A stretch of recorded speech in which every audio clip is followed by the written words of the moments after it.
if I had to pick one thing, and I think a lot of veterans would resonate with this, is your experiences in the military, especially if you've had any experience downrange, is about perspective and Yes. really looking at the world and your life and the impact you want to have through a completely different lens.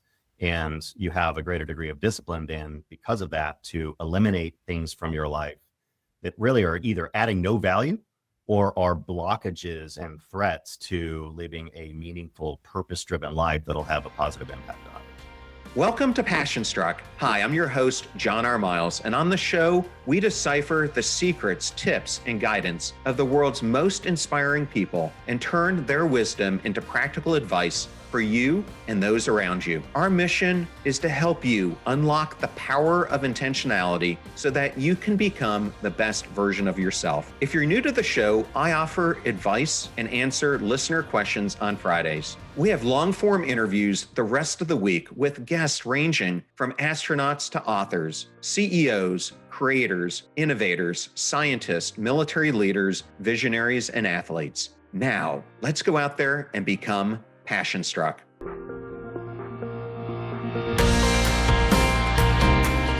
I am absolutely thrilled today to bring Brent Gleeson onto Passion Struck. Brent, man, we've been trying to do this for such a long time. It is so great to see you.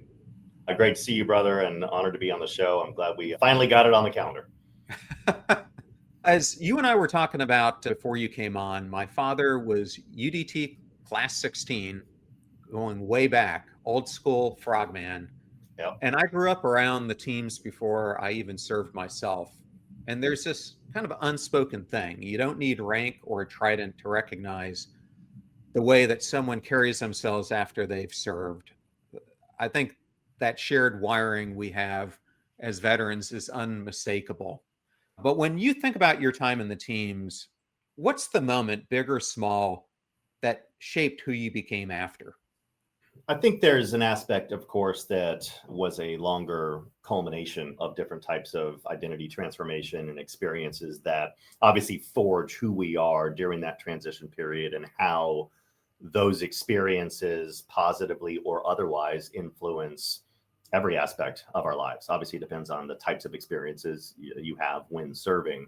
So I would say there's not necessarily one specific moment or catalyst that defined who I have continued to become. Like you, I believe in continuous improvement and being a lifelong learner and trying to apply even the negative experiences and horrifying experiences and seeing the best and worst of humanity to bringing light and joy and positivity into the world, or influencing how we do things, whether it's in my organization or with the books I write. But having gone in a few months before 9/11, obviously initially, so there's various stages of this to answer your question.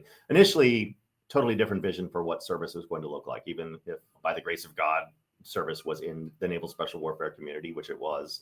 But then 9/11 occurred, and obviously service, especially within special operations, took on a totally different meaning.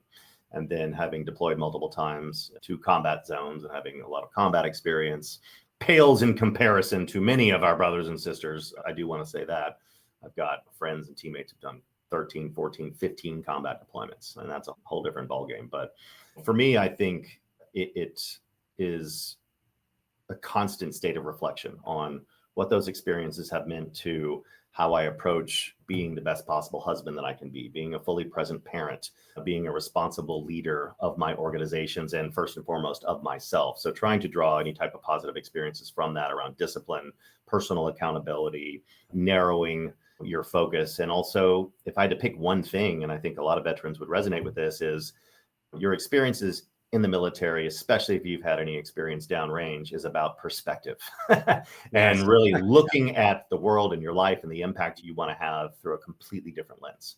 And you have a greater degree of discipline then, because of that, to eliminate things from your life that really are either adding no value or are blockages and threats to living a meaningful, purpose-driven life that'll have a positive impact on others.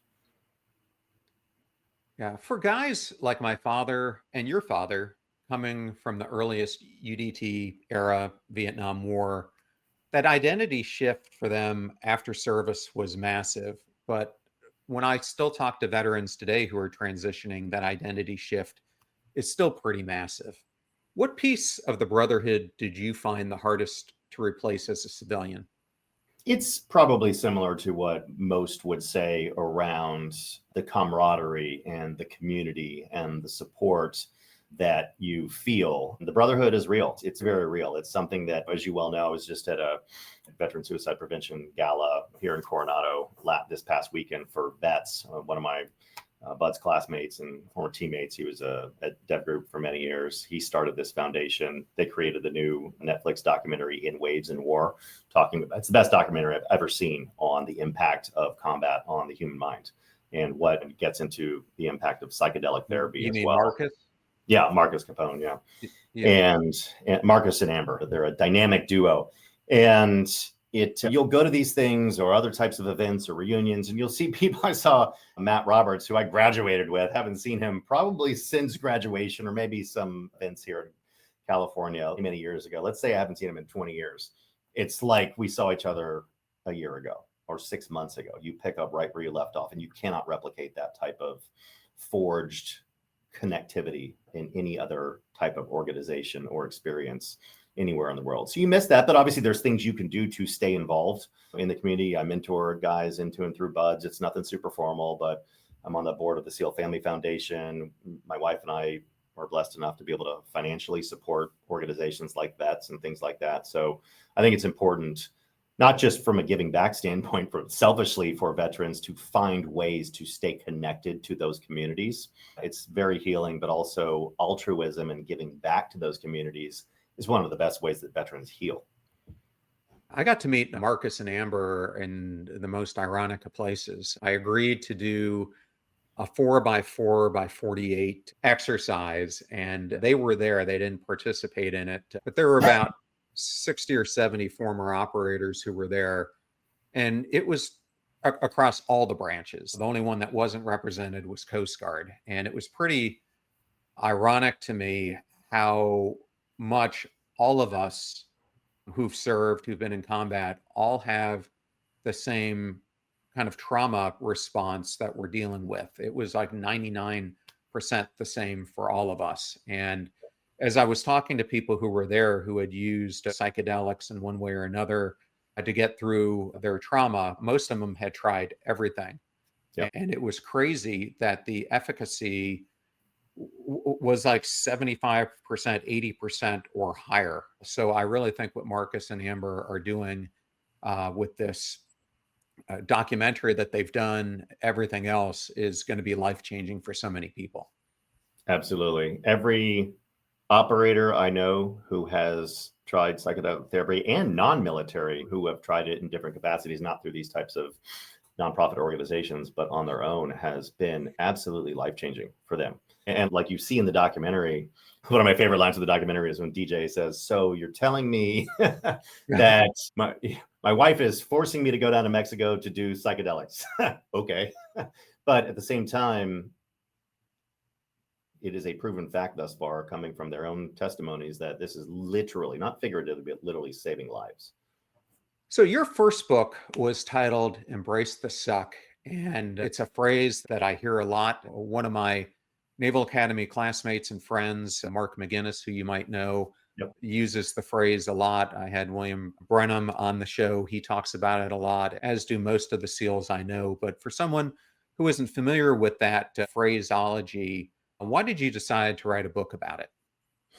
And to be clear, I don't think naval special warfare has the trademark on this term, but it has been a military term for a long time. We've definitely leaned into it in the special operations community, but the general philosophy around that is pretty much exactly what it sounds like. It's the intentionality behind comfort zone expansion. So identifying, and I think you have to be more specific than that even. Anybody can really understand it and most importantly, apply it in their lives, but really looking at, what am I trying to accomplish in various aspects of my life when it comes to my marriage or my parenting approach, or for entrepreneurs and business leaders, and in generally in your career, and narrowing that focus down to understand what areas do I need to intentionally push those boundaries through innovation or learning or doing the things that I don't like to do or that make me cringe a little bit, but that I still have to do to be a successful business leader or entrepreneur or husband or wife or parent. There's always going to be things that we're passionate about, that we connect to, that we enjoy doing. And there's always going to be things that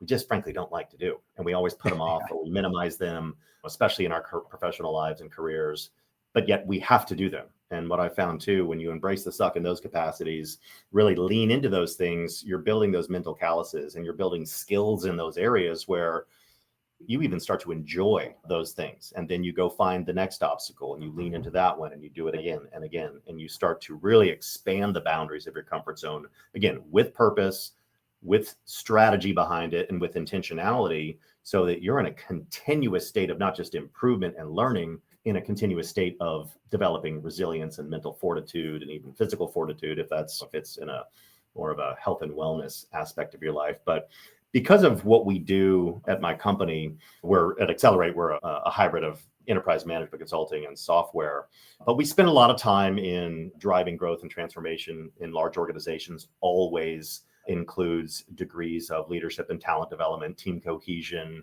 and other types of growth strategies. But a lot of that work really has to drill down into individual development. And for leaders to be effective in any organization, as you well know, whether it's military, business, or out in the community, or in any type of team environment, we have to continually go through stages of intentional identity transformation. I cannot approach my business, for example, and how I lead it today only. I have to think about, who do I need to become to drive this business into the future? Who do I need to surround myself with? What do I need to learn? What types of new strategies do I need to implement?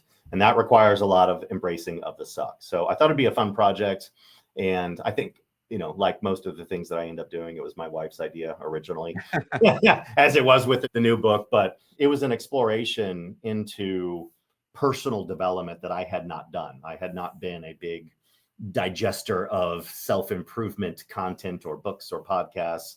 So one of the first things I did was I went out and I started reading all the books and listening to podcasts to see, first of all, part of my research, to see what's out there, what resonates, what aspects of that stuff that I like, what's measurable, what's not measurable. And then I found a path forward that ended up becoming the book, Embrace the Suck, which thankfully has had a huge impact. And I've gotten all kinds of very humbling messages that it's saved marriages, saved lives, helped people battle cancer, transform their businesses or careers. So it's been a fulfilling journey. I'm very humbled by it.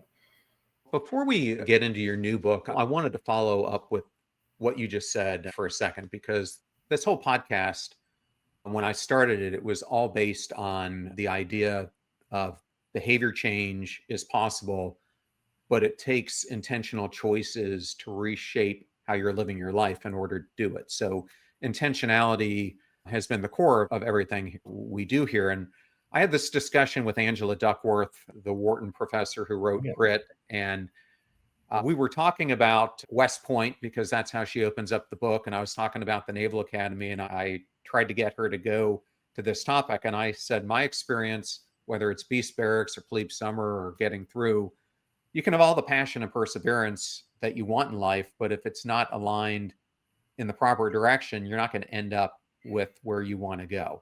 And she says, well, that's really about self-control. But I think intentionality is bigger than just self-control. How would you define it for a listener? I love that you, first of all, brought up Angela Duckworth. I love her work. She's actually in the new book. I'm not going to reveal how, but in a very creative way. I think a combination of the movie Revenant and Angela Duckworth and where they converge. We'll leave it at that for now.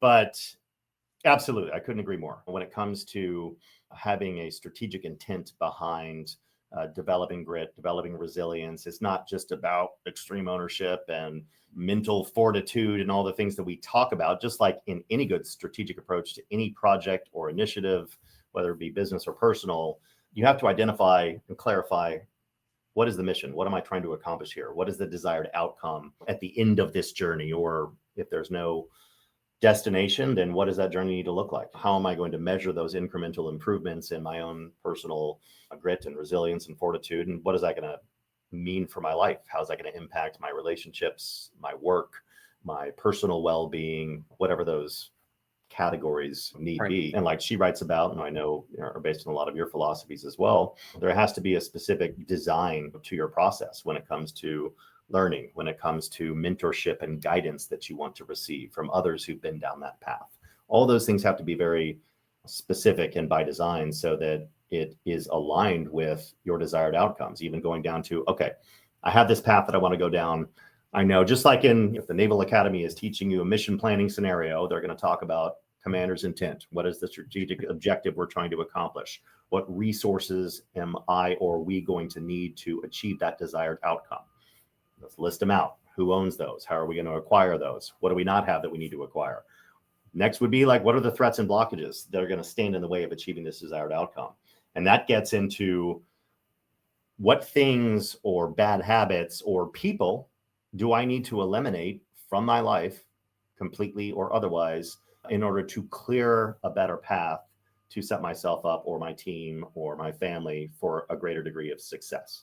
So it's following a system just like anything else, as opposed to just thinking about resilience and thinking about mental fortitude or reading a couple books. It's systems that drive outcomes. Man, I love it. I want to dive into your brand new book. I've read both your books, so I was very happy I got an advanced reader copy from your team. And I'll have mixed emotion about advanced copies because they're not final copies, but thank you for reading. We'll get you a final copy too. Well, All In is a fantastic book, and I want to start with your preface. You write in the opening about your father, and it was very touching for me. I've already brought up my father, but the standard your father set, mine set, the expectations, the discipline you absorbed just watching him, I felt like I was walking into my own story because I grew up with that same feeling that you don't get to choose your standard, you inherit it. In many ways, you, like me, were shaped by the uniform long before either of us ever put it on. Yeah. And you write candidly, and I want you to give more of what was happening here about a season when you drifted from that standard. So when did you first realize you weren't living the standard that your father taught you, and what made you decide to fight your way back? Well, the catalyst was his passing 2 years ago. So my dad passed away unexpectedly on September 20th, 2023. And it was interesting because for all different types of various reasons that we don't need to get into necessarily, it was a shitty year already. There was things going on in the economy that were impacting our business, and that impacts the financial aspects of any type of entrepreneur or founder. And so a lot of it was business related. We had come off a growth year in 2022. We're coming out of COVID and all those things. Not that everything's related to COVID. There are aspects of the clients and customers we serve spending more money on software and development and things like that. And then for whatever reason, 2023 it was a strange year. So it was already extremely challenging, high stress, high anxiety. That impacts marriage, that impacts family, impacts finances. And then lo and behold, my dad passes away unexpectedly out of the blue. By the grace of God, it's a crazy story. I grew up in Dallas, and that's where my parents still live. My mom still lives there, my twin brother, his wife. I was in Dallas. We have a lot of clients and customers there, some investors there. So I'm there probably like once a month. So because of the frequency, I don't always get to see my parents. And sometimes I'm not even mentioning that I'm in town because I'm in and out. I know I'm not going to see them, or I just forget. But at the end of this day, we're launching a new program with a client, doing a lot of software onboarding and things like that. My phone had just been going crazy in my pocket. Oh my God, what is it? I thought I was on some text chain with some college buddies or SEAL teammates. And it was actually my mom alerting my brother and I to the fact that my dad had a fall. We'll never know exactly what happened, but he had some heart issues. But my dad was still 80 years old, former Marine. He liked three things: family, work, and working out. That's it. And hunting and some other things like that you can imagine as a Texas guy. But he was still working in commercial real estate as a real estate developer. He had multiple deals in place. I think, frankly, he was pushing the boundary a little bit of what he could probably take on. Long story short, he had a fall, and he hit his head because of some heart medication he was on and blood thinners. He had a brain bleed that became inoperable.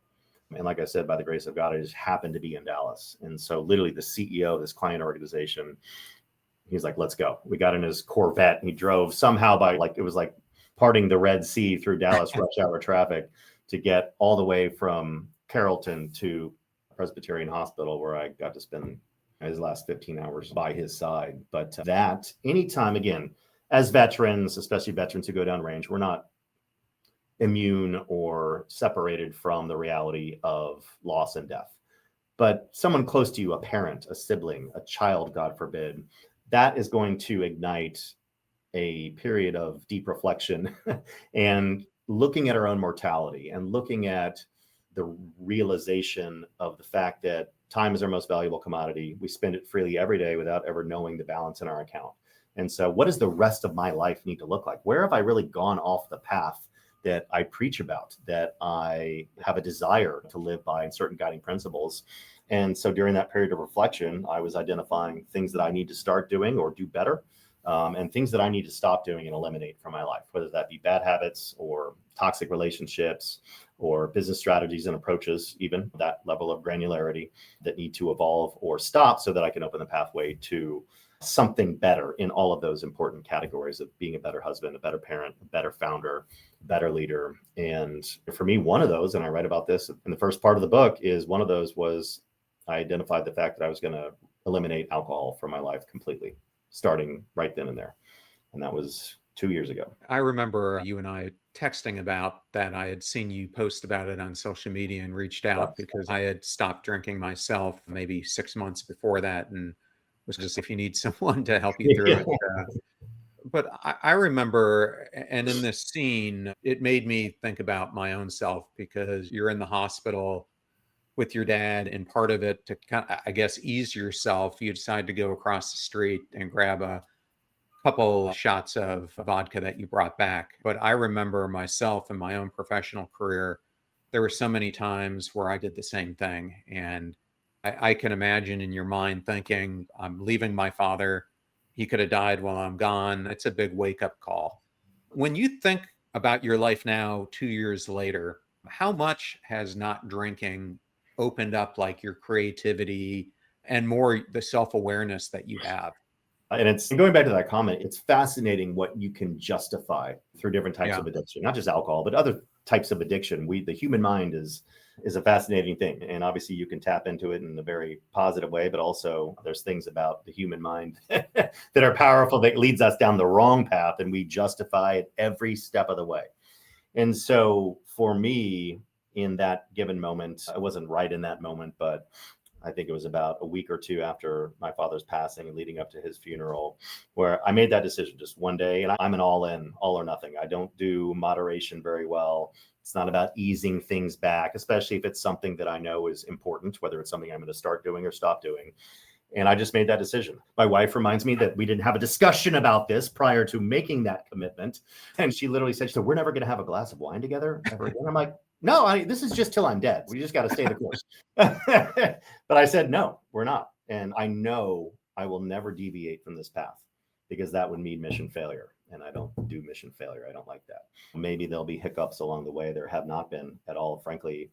And I say this with a great degree of humility, because I'm frankly astounded by it, but it's been one of the easiest things I've ever done. I don't know why. I put a lot of that towards my faith and the strength that I've gotten from that down this path, but also because of the intentionality and purpose behind it. Just anything we do that's purpose driven, whether it's service or going into battle or eliminating drugs or alcohol from your life, whatever that path is, if it's purpose driven and you can emotionally connect to it, that is what will drive you through any type of obstacles or adversity that might deviate you from that path. But for me, when it goes down to the categories I've already mentioned, I looked at, how is this positively going to impact my marriage? How will this make me a more present father when I'm with my children? How is it going to make me a better leader, a better CEO, a better founder?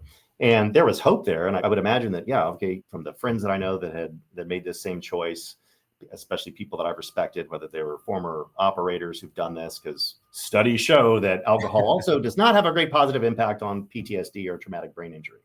I don't know. I'm not a doctor, but pretty common sense there.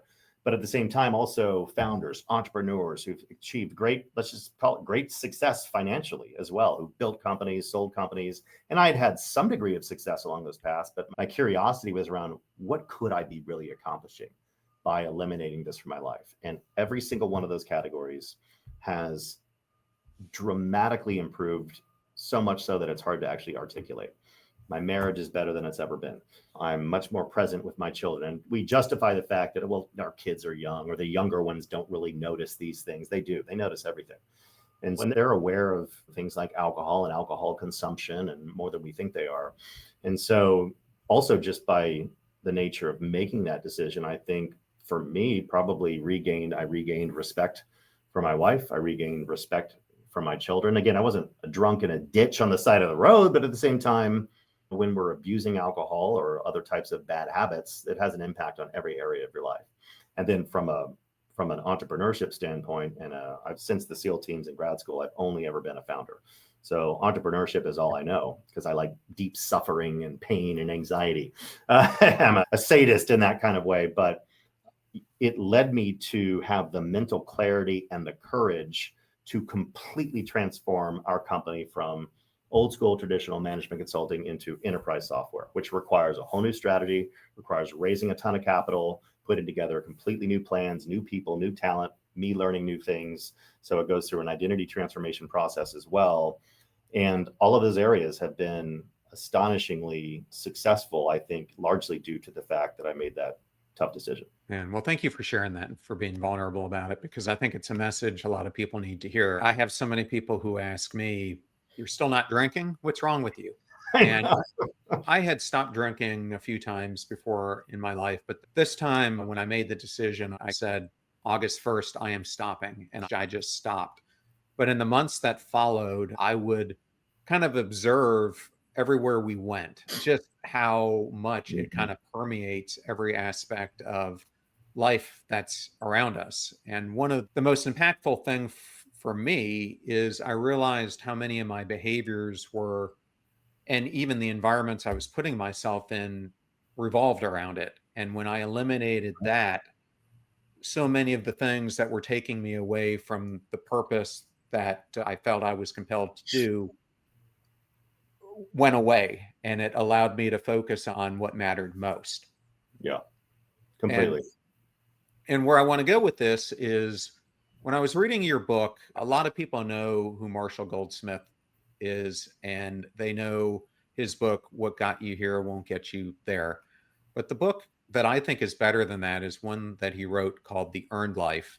And I was talking to Marshall about it, and he has this framework in it that the earned life comes from aligning your value system, what you call your mind, heart, and soul.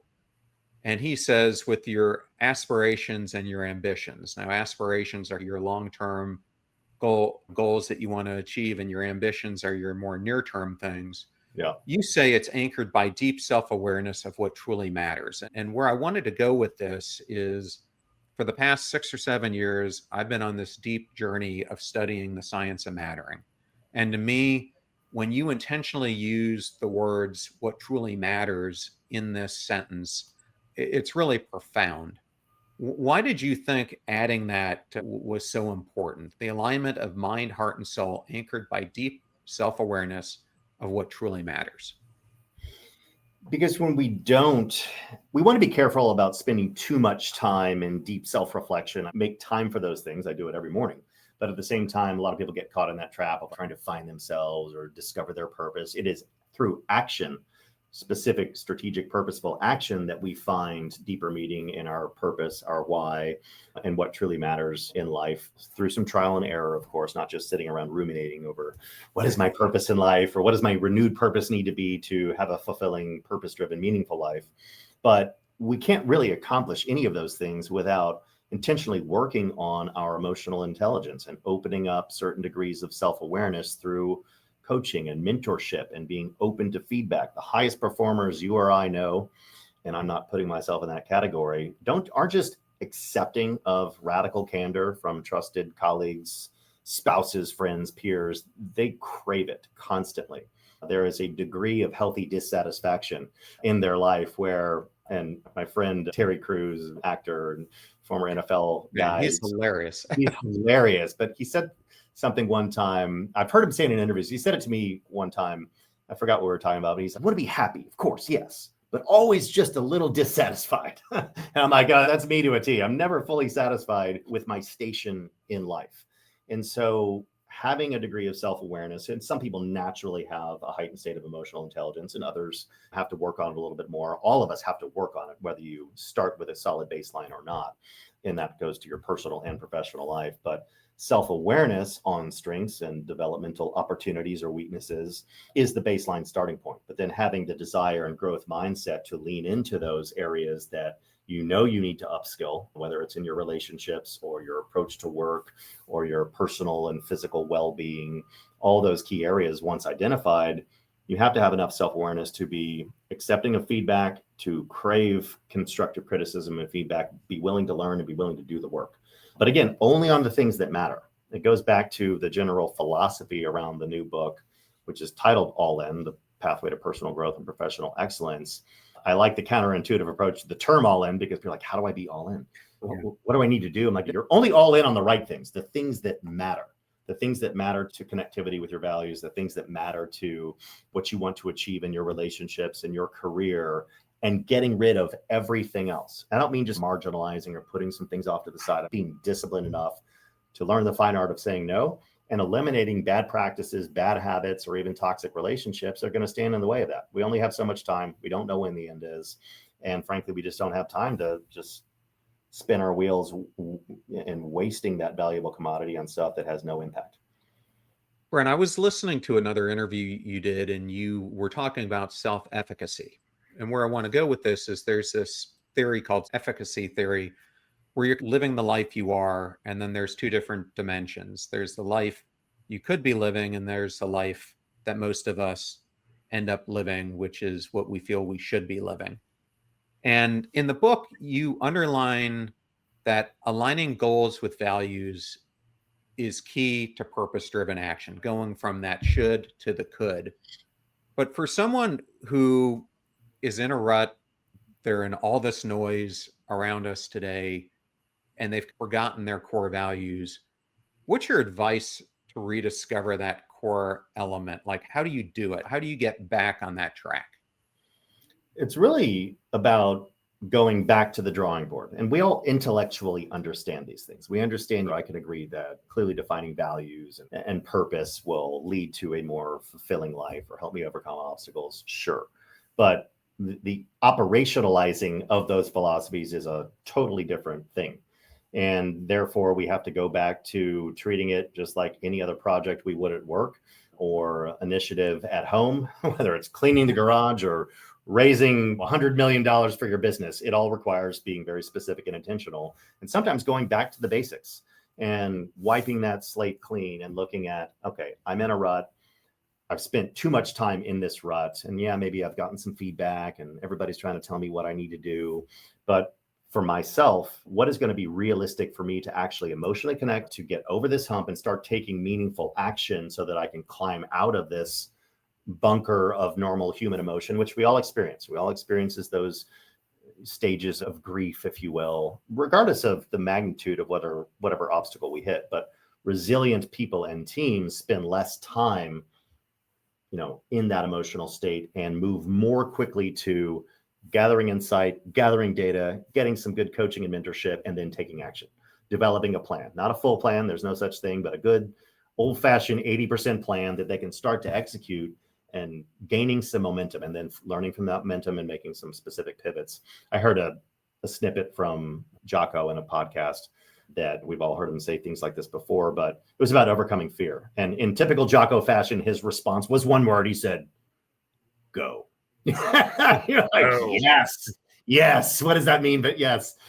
But what he means by that, obviously, is along the same philosophy of taking action, like getting off your ass. And I know and again, I'm not minimizing the grief or emotion of loss and the different experiences people have in their lives. But at the end of the day, we only have one life, and it is about getting off your ass and taking action, finding the right mentors, surrounding yourself with the right people who are going to support you, getting rid of the people who are in that same position, unfortunately, or who are going to keep you in that same position, who do not really truly wish you well. Again, it's about eliminating relationships too, but then also finding the right resources that are going to help not just motivate you, because that's fleeting, but real actual resources that are going to get you going on a new path, that once you've defined, like, where do I really want to go from here? Kind of like we talked about when I lost my dad and things like that. But where do I want to go? What do I want to accomplish? Let's wipe the slate clean if need be. If we add some things back in that fall into that continue and elevate bucket, but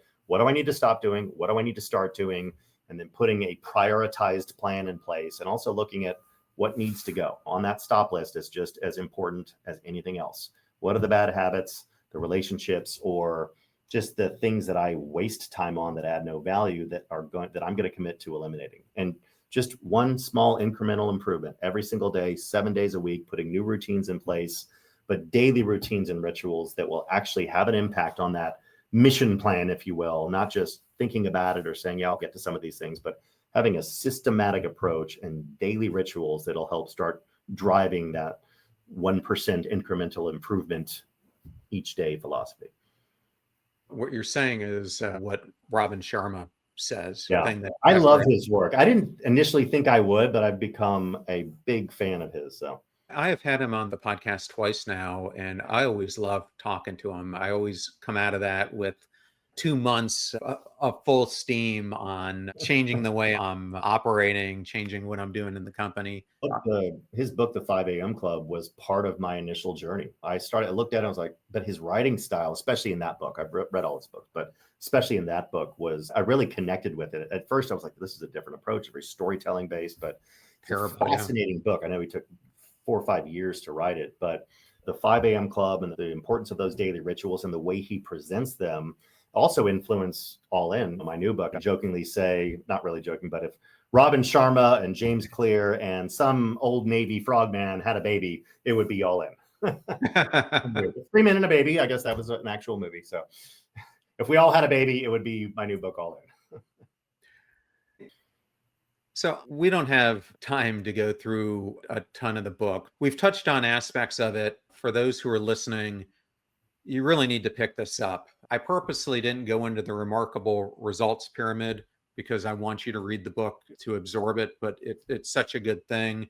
Brent also goes into why high achievers plateau and how to break through that fog. It goes into long-term thinking and the importance of the long game, the purpose compass, commitment devices. There's so many crown jewels in here. And one of my favorite sections was the whole performance engine section, where you reframe success not as a willpower problem, but as a systems problem. And I think that systems thinking is so important. All that said, I wanted to come back to this topic of passion struck, because a question I love to ask all guests is, what does being passion struck mean to you? I think we've laid a good foundation for what that means in some of our discussion already, but being passion struck, again, goes back to clearing the path in your life, both professionally and personally, to really identify the areas that you really want to lean into, that you really want to focus on, and those areas that you care deeply about that mesh with your values, assuming you've to some degree defined what those values are. I highly recommend that for everybody, because it's tough to emotionally connect different activities or initiatives or goals to your values if you haven't defined them. We won't go into all that right now, but if I had to put it into a 3-step framework, it would be identifying what your values are. And there's different tools you can do to think about when I've been most resilient in my life, what was true about me emotionally, cognitively, my behavior, when I've overcome obstacles, or when I've experienced the most joy, like what was true about me in that moment in my life. And you can start to drill down on the things that you really truly care about, and then define some values and definitions and metrics for success along the lines of those values. And the second piece of that, to be truly passion struck, is looking at, what do I want to accomplish in my personal life and professional life? And only picking a few things. 10 number one priorities means we have 0 priorities. And so that goes into that second piece of decluttering your life. And then in my experience, once we declutter and we remove a lot of those obstacles or bad habits or relationships and lean into these other areas that we at least believe that we are passionate about or know that we are, then that passion starts to really deepen, because we lean into those things without distraction. We start surrounding ourselves with people who are passionate about similar things, people that can mentor us and guide us. We start digesting content and engaging in personal and professional learning and development that aligns with those passions. And then you're laser focused, and then you have a path, and then you have a roadmap for being truly passion struck in the most important areas that matter to you. Awesome. And Brent, last question. People want to learn more about you, what you're doing, your books, everything. Where's the best place for them to go?